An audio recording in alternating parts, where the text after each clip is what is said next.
यशोदा माई और कृष्ण का एक बार वृंदावन में वार्तालाप चल रहा था। यशोदा माई कृष्ण से प्रार्थना कर रही थी कि बेटा कृष्ण, कृपा करके मेरी बात मान जाओ। मैं चाहती हूँ कि आप अपने चरणों में कुछ पादुका धारण करो। उस पादुका को धारण करने पर आपके चरणों को चोट नहीं पहुँचेगी। ये बात सुनकर कृष्ण कहने लगे, माता, मेरे पास 9 लाख गायें हैं और उन 9 लाख गायों के चरणों में अगर आप पादुका दोगी तो मैं भी पादुका स्वीकार करने के लिए तैयार हूं। इसको सुनकर यशोदा माई घबरा गई और कहने लगी, हे कृष्ण, 9 लाख गायों को कहां से हम लाकर पादुका देंगे? ये संभव नहीं है। आप इस प्रकार हठ मत करो, मेरा निवेदन है स्वीकार करो। कृष्ण ने कहा, नहीं, मैंने संकल्प किया है कि जब तक मैं इन गायों की सेवा कर रहा हूँ, गोवत्सों की सेवा कर रहा हूँ, वो जिस परिस्थिति में रहेंगे मैं भी उसी परिस्थिति में रहूँगा।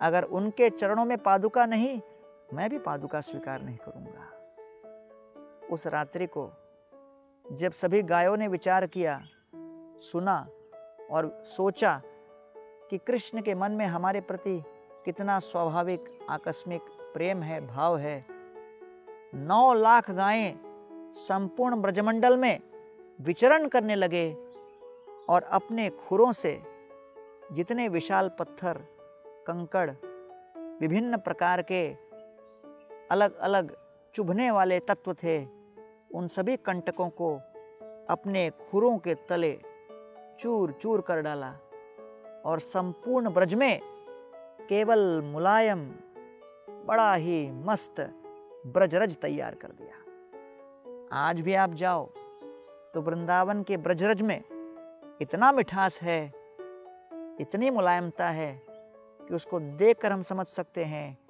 कि श्री कृष्ण और गोवत्सों के बीच स्वाभाविक प्रेम का वो एक लक्षण है, परिणाम है, पका हुआ परिपक्व फल है। आइए हम भी अपने जीवन में गीता के इस ज्ञान को स्वीकार करें। यज्ञार्थार्थ कर्मणोऽन्यत्र लोकोऽयं कर्म बंधन तदर्थम कर्म कौन्तेय मुक्त संग समाचर। हमारे हृदय में जो भी कुत्सित भावनाएं हैं, जो भी स्वार्थपूरित विचार हैं, ये सभी भगवान श्री कृष्ण के चरण कमलों के प्रति सेवा समर्पित करने पर नष्ट हो जाएंगी।